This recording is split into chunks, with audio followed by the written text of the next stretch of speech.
What up? Welcome back to Gunnersbury FM.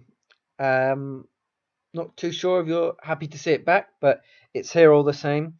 And I hope you enjoyed the winter break hiatus and are raring to go. I had to refresh my mind as well, go over the last uh, sort of part episode to refresh my mind and catch up. It was the last group game, England, Costa Rica. England went for on goal difference with a vital save late on.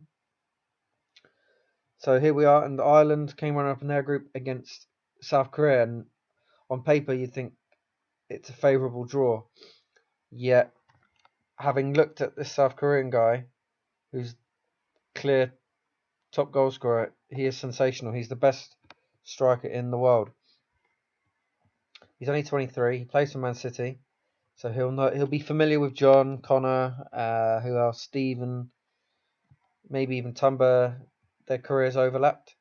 But it's just phenomenal. Finishing off 20 at his age, off the ball, anticipation. He reminds me of Messi. But anyway, that's enough about him. McShane's obviously injured, so that's a big blow, even though McShane loyalty's probably be torn between South Korea and Ireland for this one. It's probably, well, it's dubious that the injuries come at this time, knowing he has to play them. Let's crack on. And the Irish team is a bit of a shock. Not because I'm starting, but because Gal and Connor are not starting. We knew McShane would be out, but Baldwin's also not starting, which is a blow. How much of this is down to fitness and rotation, it's impossible to say, but it makes no sense not to start Connor and Gal when they're probably in the top 10. Well, Gal's probably the best defender in the world, and Connor's not too far behind. So, with this guy, Junju Ki, up front,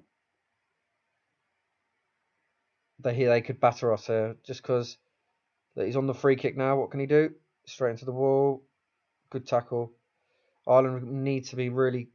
Oh no, he's on the ball again. He's going to be a handful. He's the best striker in the world. Without Connor or Gal to shepherd him, could be a long game. And this guy on the ball, Song Hu Min, he actually plays for Korea in real life. So I'm not sure how old he'd be in this now. He's one of my favorite players in the world, regardless that he plays for South Korea. He's an inside forward for Leverkusen in real life, and I think he played for Hamburg a couple of years ago. So you guys might know him. But he's really good. I wanted to come to the Prem. I'm surprised he hasn't already, just because you could market him and get money from the Asian Korea fan base. But he's a really good player. So keep an eye out for him. You might see him later in his career. But the physicality of the Prem probably means teams are reluctant to sign him. It's all career here. Ireland really under the cosh. Not even starting Bamford. I liked when Bamford and Kane play. They sound like a duo, a good police duo. It's all career on the footage anyway. They've had more shots. This is the guy who's the best striker in the world, and he seems to be decent as well, creating a lot of chances. So Ireland just having to defend at the moment for their lives and feed off scraps. But it'd be a big upset without arguably their five best players. Kane, Baldwin, McShane. And but Ireland are taking the lead incredibly. Slightly against the run of play. Nathan Redmond has, from memory, from the group games, even though it's been a long time ago now, been brilliant. Because Beasley was the one who got omitted, and Grealish was always good in his time. But Nathan Redmond been a great find, considering he's not really likely to play for Ireland in real life. As some of you may have spotted, the game's been played at AT&T Stadium, Texas. And for those who don't know, that's the Dallas Cowboys' home ground, and they have the jumbo Megatron screen and seats lower beneath the pitch where you can drink in the club scene. It's really good. So you should try and look at that stadium on YouTube if you haven't already seen it. And as a fan, the USA '94 World Cup is one of my favourites, and the fact that this tournament's been played back there, and it's the only tournament I've managed to make for Ireland due to injuries, it's almost fitting. I did see John's free kick. He probably thinks it is an American football. He's tried to go on for the field goal. There's danger here. He's got behind the defence. Last ditch tackle there. I think he got something on the ball. He did enough to put him off anyway. It's good defending in the end. But he mistimes it. He's off. Wayward free kick. So Ireland just need to settle down in defending a bit desperately at times. This guy just always on the ball. There he is again. Good football, but fine. McCarthy makes a comfortable save in the end. So I will look at the fitness just because that must have played a part why can't rotate Gal and Connor out on the basis of form. So fitness maybe. I'm trying to think. You can't really see what Gal and Connor were, but you can tell from him he's obviously really unfit. So they've got a few runs, but Brian Lenihan who's really unfit as well. We will need to sub him, and South Korea have scored as I look away. We'll see the replay. It's a bad time to concede. If they could have got to the half level. So again, this Jung Ju Ki takes 2 men away, slides the ball through, and it's a good finish. McCarthy couldn't do much about it. But Lenihan again, you've seen he's the guy. It's a half time and he's already in the 50% fitness. He's getting overrun there.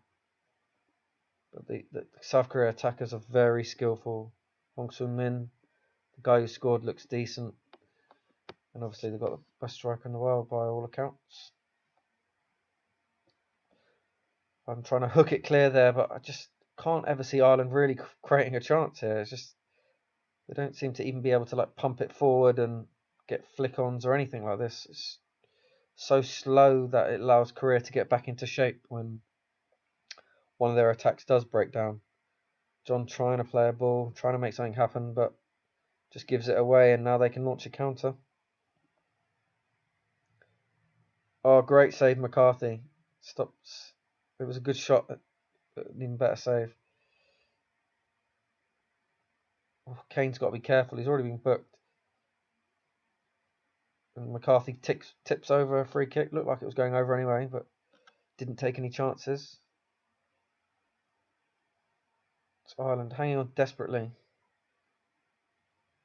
Ireland haven't created anything clear cut. Jung Ju Ki again narrowly wide. I have a feeling even if Korea get through, they've got so many tired players that they'd rest their 2-star players or their 2-star attackers just because that's how the game works. It's so mental.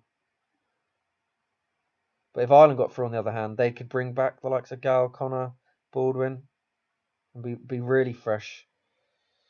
Well, the longer this game goes, Ireland just hanging in there. I'm on this free kick. Oh, not the worst effort I've ever hit. But Gal's on, finally. Gal is on for Callum Riley. So Riley is a midfielder. So I'm a bit confused what formation Ireland are playing now. Unless we've gone 3 centre-backs, which is very unlikely. It looks like they've pushed Kane into midfield, which is good because he was on that yellow. Mooney, Harry Kane, good save. I can't remember if Harry Kane started or Bamford started. So maybe we've made a couple of subs. Yeah, we've made a subs. All 3 actually. It's good. Lenihan's fitness has come back, but they didn't sub him. Sometimes at half time they can get a 15-20% spurt of fitness. So as the game approaches the 60th minute, we're running out of time for this video. Oh, Kane almost brought it down and chested it on the one move. So we'll pick up the remaining part of this match in the second part now. We'll see it out till the end here.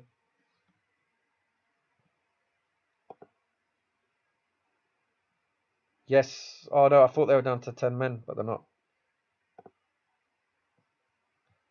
Because I just seen Korea get an injury. I thought they might be down to 10 men. But we'll pick it up the remainder of the match in part 2.